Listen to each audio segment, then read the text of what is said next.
Hi friend, আমি রানা মেডিকেলের নতুন আর এক ভিডিও নিয়ে চলে এসেছি তোমাদের সামনে। আজকের টপিক হচ্ছে শক অ্যান্ড দেয়ার প্যাথোফিজিওলজি। তো ভিডিওটা শুরু করা যাক। মানে hypo perfusion of the tissue. Hypo perfusion of the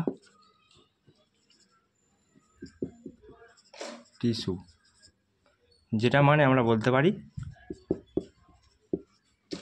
tissue hypoxia. টাইপসগুলো দেখে নেওয়া যাক। 1 নম্বর হচ্ছে হাইপো ভলিমিক শক। 2 নম্বর হচ্ছে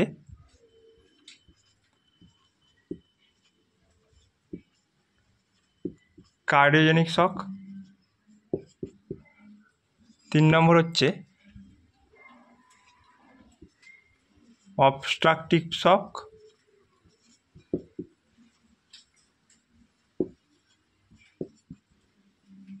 আর 4 নম্বর হচ্ছে ডিস্ট্রিবিউটিভ শক।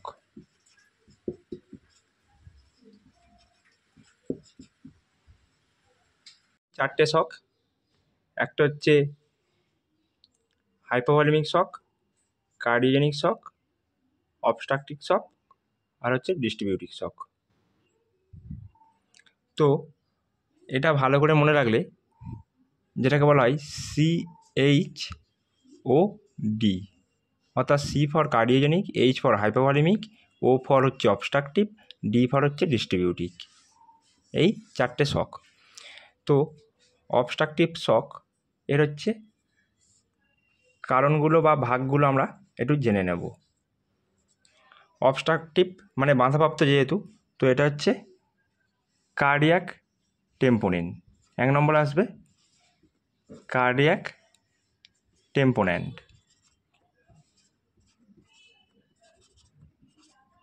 2 নম্বরে আসবে টেনশন নিউমোথোরাক্স।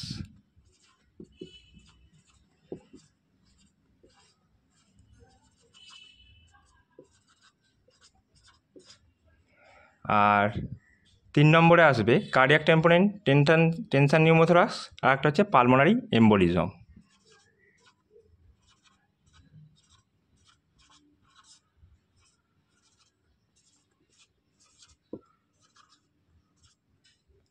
পালমোনারি এম্বোলিজম এই তিনটেই হচ্ছে রিভার্সিবল কজ অফ কার্ডিয়াক অ্যারেস্টের মধ্যেই পড়ে।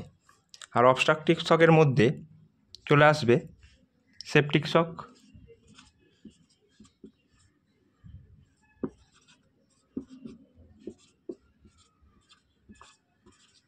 Anaphylactic shock,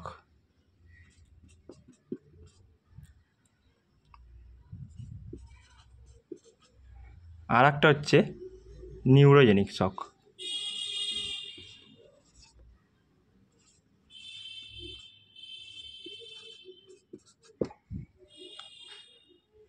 anaphylactic shock, septic shock R neurogenic shock.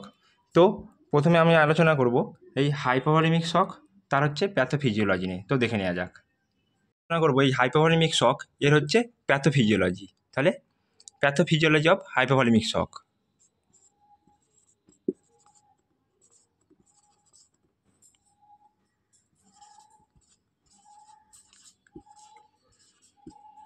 Pathophysiology of hypovolemic shock. তার আগে এর কজগুলো জেনে নিতে হবে, কী কী কারণে এইগুলো হাইপোভলিমিক শক হয়। তো কজেস 1 নম্বর হচ্ছে ম্যাসিভ হেমারেজ।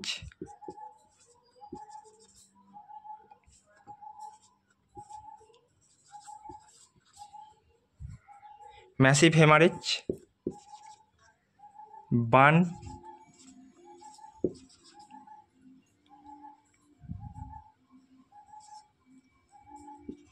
তিন নম্বরে হচ্ছে ভমিটিং,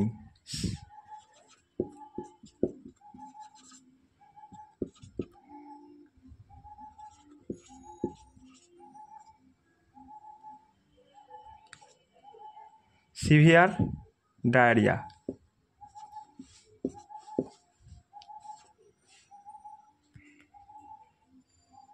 আমরা যেটা দেখছিলাম যে প্যাথোফিজিওলজি অফ হাইপোভলিমিক শক, যার ক্ষেত্রে হচ্ছে ম্যাসিভ হেমারেজ, ম্যাসিভ বার্ন বা সিভিয়ার ভমিটিং বা সিভিয়ার ডায়রিয়া যাই হোক না কেন, সব কিছু ক্ষেত্রে আমার ব্লাড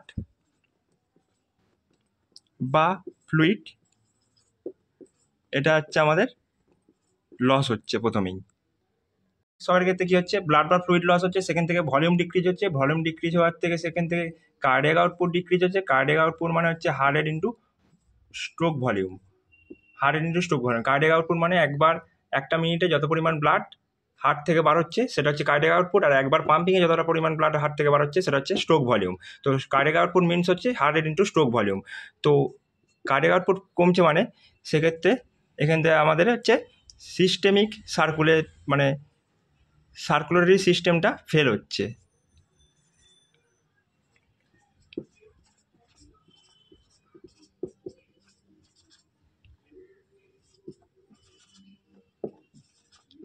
ফেলিওর হচ্ছে, সার্কুলারি সিস্টেম ফেলিওর হচ্ছে মানে পেশেন্টের বিপি কমছে, অর্থাৎ হচ্ছে হাইপোটেনশান।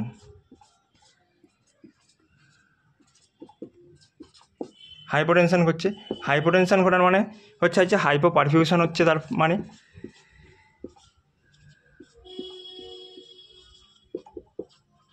হাইপো পারফিউশন হচ্ছে মানে এক্ষেত্রে হচ্ছে টিস্যুতে একটা হাইপক্সিয়া হচ্ছে।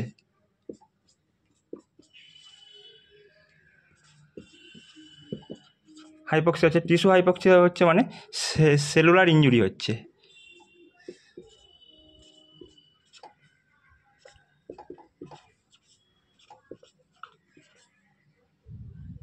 সেলগুলো হচ্ছে ইনজুরি হয়ে যাচ্ছে।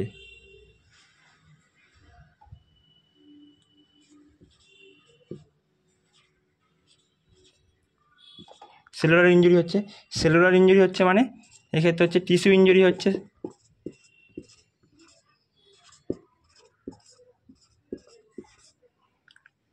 টিস্যু ইনজুরি হচ্ছে মানে তারপর হচ্ছে অর্গান ফেলিওর।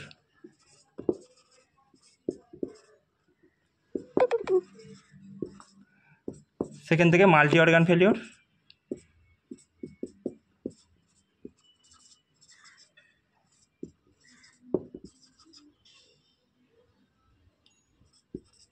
সেখান থেকে পেশেন্ট হচ্ছে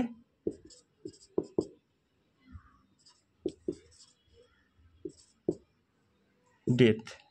তো এইটা হচ্ছে প্যাথোফিজিওলজি, যে fluid loss, volume, cardiac output low, তারপরে সার্কুলার সিস্টেম ফেলিওর, তারপরে হচ্ছে হাইপোটেনশান, হাইপোটেনশান থেকে হাইপোপারফিউশন, হাইপোপারফিউশন থেকে পেশেন্টের হচ্ছে টিস্যু হাইপক্সিয়া, টিস্যু হাইপক্সিয়া হলে সেলুলার ইঞ্জুরি হচ্ছে, সেলুলার ইঞ্জুরি টিস্যু ইঞ্জুরি হচ্ছে, টিস্যু ইঞ্জুরি থেকে অর্গান ফেলিওর, তারপর সেখান থেকে মাল্টি অর্গান ফেলিওর, তারপর হচ্ছে ডেথ। তো এই হচ্ছে pathophysiology of hypovolemic shock. Hypovolemic শকের ক্ষেত্রে যদি আরও একটা ছক করা যায়, যে পেশেন্টের হচ্ছে হার্ট রেট, কার্ডিয়াক আউটপুট, পেশেন্টের হচ্ছে stroke volume, heart rate, cardiac output, systemic vascular resistance, আর হচ্ছে MAP, mean arterial pressure. MAP মানে cardiac output into SVR, cardiac output মানে stroke volume into heart rate, আর সিস্টেমিক ভাস্কুলার রেজিস্ট্যান্স মানে MAP minus CVP by cardiac output into 80।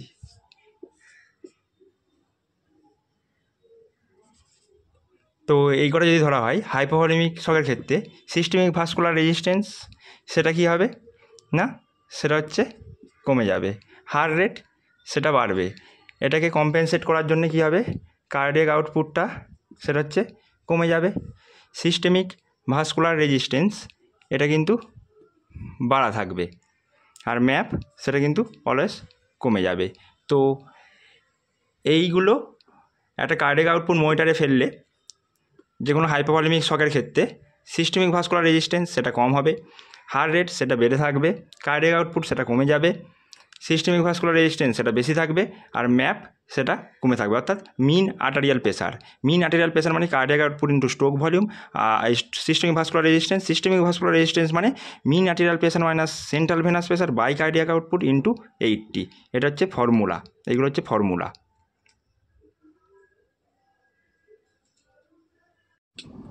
তো এবার আসবো pathophysiology of cardiogenic shock. তার আগে আমরা এটা হচ্ছে কজেস সম্বন্ধে জেনে নেব। কজেসগুলো কী কী না, মায়োকার্ডিয়াল ইনফেকশান 1 নম্বর, 2 নম্বর হচ্ছে DCM dilated cardiomyopathy, valve rupture,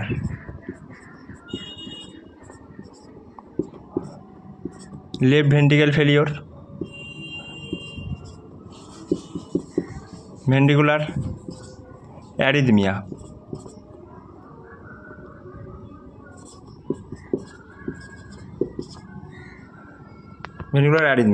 তো এই কারণগুলো রয়েছে। তো এর প্যাথোফিজিওলজি আমরা এবার দেখে নেব।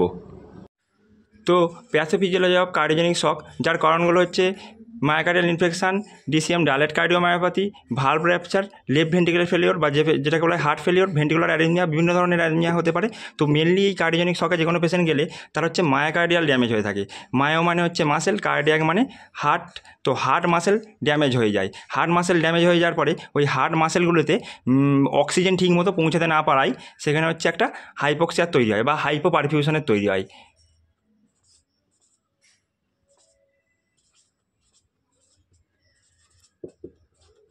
হাইপোপারফিউশন হলে সেখান থেকে একটা টিস্যু হাইপক্সিয়া হয়ে থাকে। টিস্যু হাইপক্সিয়া থেকে সেখান থেকে একটা সেলুলার বা সেল ইনজিওর হয়ে থাকে বা সেলগুলো ড্যামেজ হয়ে যায়। সেই সেল ড্যামেজ হয়ে যাওয়ার পরে টিস্যুটাও ড্যামেজ হয়। টিস্যু ড্যামেজ হয়ে যাওয়ার পরে অর্গ্যান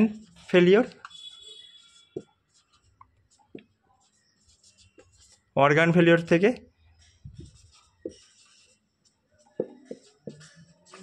মাল্টি অর্গ্যান ফেলিওর হয়ে যায়। মাল্টি অর্গ্যান ফেলিওর থেকে পেশেন্ট আলটিমেট ডেথ হয়ে যায়। তো এই মায়োকার্ডিয়াল ইনফেকশান, টিস্যু হাইপোপারফিউশন, এই হাইপোপারফিউশন হওয়ার পরে বা হাইপোপারফিউশন হওয়ার পরে এখান থেকে আসছে হাইপোটেনশান একটা তৈরি হয়। হাইপোটেনশান বা সেখান থেকে কার্ডিয়াক আউটপুটটাও লো হয়ে যায়। তো এইটা হচ্ছে প্যাথোফিজিওলজি অফ কার্ডিওজেনিক শক। তো কার্ডিওজেনিক শকে যে কোনো পেশেন্ট গেলে আমরা যদি ওই চার্ট বা একটা ছক যদি ফলো করি, যে স্ট্রোক ভলিউমটা কমে যাবে, হার্ট রেটটা কী হবে, ব্যালেন্স করার জন্যে হার্ট রেটটা বাড়তে থাকবে, হলেও আলটিমেট কার্ডিয়াক আউটপুটটা হচ্ছে কমে যাবে। কার্ডিয়াক আউটপুট কমে গেলে এসভিআর যেটা আছে সেটা হচ্ছে বাড়বে। আর ম্যাপ যেটা থাকে, ম্যাপ মানে মিন আর্টেরিয়াল প্রেসার, অ্যাকচুয়ালি মিন বিপি, সেটা 65 লেস দ্যান হয়ে যাবে, মানে কমে যাবে। এই হচ্ছে একটা ছক থাকবে কার্ডিওজেনিক শকের ক্ষেত্রে। তো এবার অবস্ট্রাকটিভ শকের ক্ষেত্রে কী হয়, টেনশন নিউমোথোরাক্স থাকে, পালমোনারি থ্রম্বোসিস বা পালমোনারি এম্বোলিজম যেটা, আর কার্ডিয়াক টেম্পোনেন, হার্টে জল জমে যায়, এখানে হচ্ছে লাংসের আর্টারি ব্লক হয়ে যায়, আর টেনশন নিউমোথোরাক্স। তো আমি যদি একটা উদাহরণ দেখাই যে প্যাথোফিজিওলজি টেনশন নিউমোথোরাক্সের ক্ষেত্রে কী হয়, যে লাংস থাকছে, তো এটা কী হয়, এই দিকে এই ওয়ালের ওপরে প্রেসার দেয়, আর হার্ট যে থাকে এক সাইড চেপে দেয়। তো এক্ষেত্রে কী হয়, এই ক্ষেত্রে ইন্ট্রাথোরাসিক প্রেসার বা লাংসের যে ভিতরকার যে প্রেসার সেটা হচ্ছে বেড়ে যায়। ইন্ট্রাথোরাসিক প্রেসার যখন বেড়ে যাচ্ছে, অর্থাৎ এক্ষেত্রে ইন্ট্রাথোরাসিক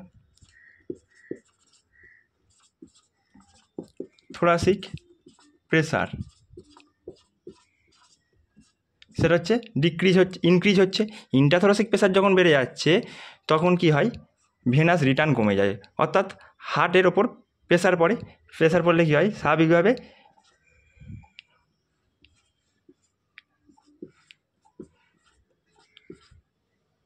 ভেনাস রিটার্ন সেটা কী হবে, ডিক্রিজ হবে। ভেনাস রিটার্ন যদি কমে যায় সেক্ষেত্রে কী হবে, হাইপোটেনশন হবে, বিপি কমে যাচ্ছে। হাইপোটেনশান হচ্ছে, হাইপোটেনশান হলে স্বাভাবিকভাবে কী হবে, হাইপো পারফিউশন ঠিকঠাকভাবে হবে না বডিতে।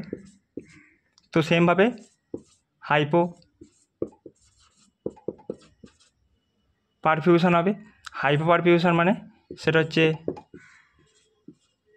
Tissue hypoxia. টিস্যুতে যদি ঠিকঠাকভাবে অক্সিজেন না পৌঁছায় সেখানে কী হবে, সেলগুলো ড্যামেজ হবে।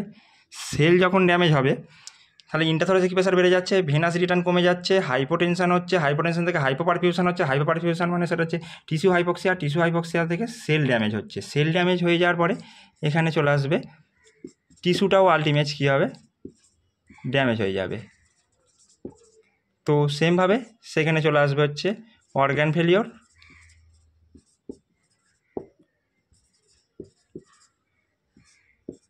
Multi organ failure, multi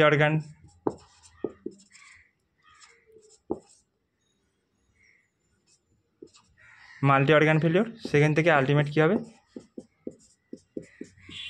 patient death হয়ে যাবে। তো এটা হচ্ছে অবস্ট্রাকটিভ শক বা টেনশন নিউমোথোরাক্স বা pulmonary embolism, cardiac tamponade, pulmonary embolism হলে আর্টারি ব্লক হচ্ছে, সেখান থেকে হচ্ছে একটা ভেনাস রিটার্ন কমে যাবে আলটিমেট। কার্ডিয়াক টেম্পোনেন্ট মানে হার্টের ওপরে যেহেতু হার্টে জল জমা রয়েছে সেখান থেকে হার্ট পাম্পিং ক্ষমতা নর্মালি কমে যাবে, নর্মালি কমে গেলে কী হবে, সেক্ষেত্রে আলটিমেট ভেনাস রিটার্ন কমে যাবে।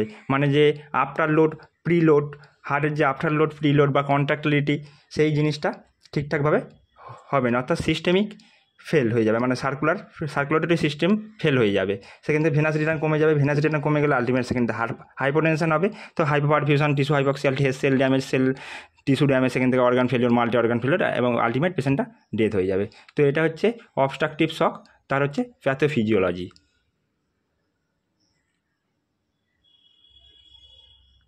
শকের ক্ষেত্রে যদি ভেনাস রিটার্নই যদি সব ক্ষেত্রে ঠিকঠাকভাবে না হয় তো সেক্ষেত্রে কী হবে, স্ট্রোক ভলিউমটা আলটিমেট কমে যাবে। ব্যালেন্স করার জন্য হার্ট রেটটা স্বাভাবিকভাবে বাড়বে, হার্ট রেট বাড়া মানে কার্ডিয়াক আউটপুট সেক্ষেত্রে কমে যাবে, কার্ডিয়াক আউটপুট কমে গেলে সিস্টেমিক ভাস্কুলার রেজিস্ট্যান্স সেটা বেড়ে যাবে, সেটা বেড়ে যাওয়া মানে সেটা বাড়বে, ম্যাপটাও সেক্ষেত্রে হচ্ছে ডিক্রিজ হবে। অর্থাৎ সেম কার্ডিওজেনিক শক, হাইপোভলিমিক শক, অবস্ট্রাকটিভ শক সবগুলোর ক্ষেত্রে হচ্ছে এই যে ছক সবটাই সেম থাকবে। চলে আসবো প্যাথোফিজিওলজি অফ অবস্ট্রাকটিভ শক। তো এর কারণগুলো কী কী রয়েছে না, প্রথমে রয়েছে সেপটিক শক, সেপটিক শকের পরে রয়েছে অ্যানাফাইলেকটিক শক, অ্যানাফাইলেকটিক শক, আর একটা রয়েছে যেটাকে বলা হয় নিউরোজেনিক শক। অ্যানাফাইলেকটিক শক এটা হচ্ছে যে কোনো মেডিসিন রিয়াকশান বা বলতা ভীমরুল কামড়ালে এই শকে পেশেন্ট চলে যেতে পারে। Neurogenic shock spinal cord injury এইগুলো হলে হতে পারে। দুটোর ক্ষেত্রেই কী হয় না অ্যাকিউট ভ্যাসো ডায়ালেট হয়ে যায়। দুটো ক্ষেত্রেই তাহলে ভ্যাসো ডায়ালেশন যেহেতু হচ্ছে, ভ্যাসো ডায়ালেট হলে এক্ষেত্রে হচ্ছে হাইপোটেনশান হয়ে যাচ্ছে। ভেসেলগুলো ডায়ালেট হয়ে গেলে সেক্ষেত্রে বিপি,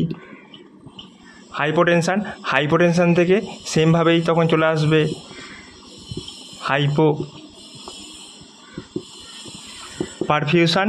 হাইপোপারফিউশন হলে সেখানে চলে আসবে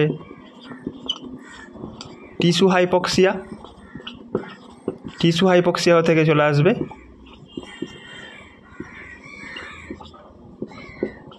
সেলুলার ইনজুরি, সেখান থেকে চলে আসবে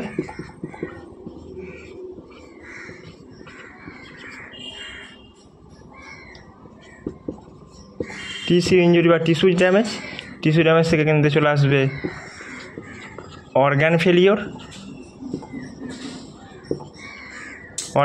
থেকে চলে আসবে মাল্টি অর্গান ফেলিওর, সেখান থেকে পেশেন্টটা আলটিমেট ডেথ চলে আসবে। তো এইটা হচ্ছে প্যাথোফিজিওলজি অফ ডিস্ট্রিবিউটিভ শক। অ্যানাফাইলেটিক বা নিউরোজেনিক শকের ক্ষেত্রে এইটা হচ্ছে তার প্যাথোফিজিওলজি। সেপটিক শক এটা নেক্সট কোনো এক ভিডিওতে শুধুমাত্র সেপটিক শক এটা নিয়ে আলোচনা করব। তো আজকের ভিডিওটা এই পর্যন্তই। সেপটিক শকের ক্ষেত্রে এই শক করা হয় তো সেক্ষেত্রে স্ট্রোক ভলিউম বেড়ে যাবে, হার্ট রেট বেড়ে যাবে, কার্ডিয়াক আউটপুট বেড়ে যাবে। স্বাভাবিকভাবে দুটো পারলে কার্ডিয়াক আউটপুট তো বাড়বেই। সিস্টেমিক ভাস্কুলার রেজিস্ট্যান্স যেটা অন্য ক্ষেত্রে বেড়ে যাচ্ছিলো এক্ষেত্রে কমে যাবে। ম্যাপ সব ক্ষেত্রেই কম হবে।